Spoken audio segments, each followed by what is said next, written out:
The components you should have are a handle, a blade, an angled pole, 2 braces, 2 1.5-inch bolts, 3 nuts, 2 1/2-inch bolts, 1 washer, 1 square nut, and 1 snap button. You may receive extra snap buttons in your hardware bag, but they're not needed for the assembly of this tool. If you're missing some nuts, confirm that one is not already pre-assembled into the back of your blade. Step 1. Take the square nut and place it in the corresponding slot on the front of the blade.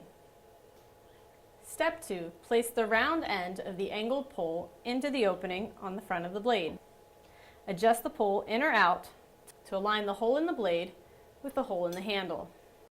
Take a 1.5-inch bolt and the washer and insert it through the blade, through the hole in the angled pole, and into the square nut on the other side. Tighten this bolt. Do not over-tighten. Step 3.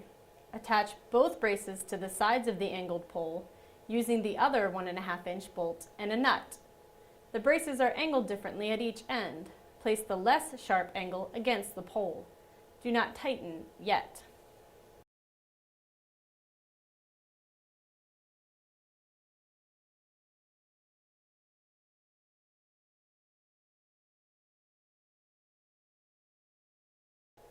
Step 4. Attach both braces to the blade using a 1/2-inch bolt and nut on each side.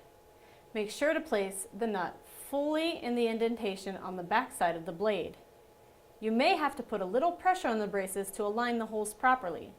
If you followed the prior instructions to not tighten the previous nuts, you should be able to do this without much difficulty.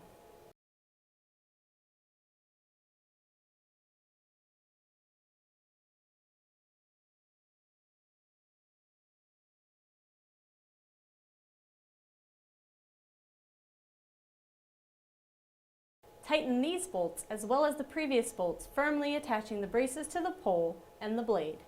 Do not over-tighten. Step 5. Place a snap button into the flattened end of the angled pole. The button part of the snap button should go into one of the holes on either side of the angled pole. You need to squeeze the snap button together to be able to insert it. Once in, you should be able to push it further in the handle until the button pops out of the hole. Step 6. Place the end of the angled pole into the end of your handle. You will need to push the snap button in slightly to get it in. Then insert it further in until the snap button pops out the hole in the handle.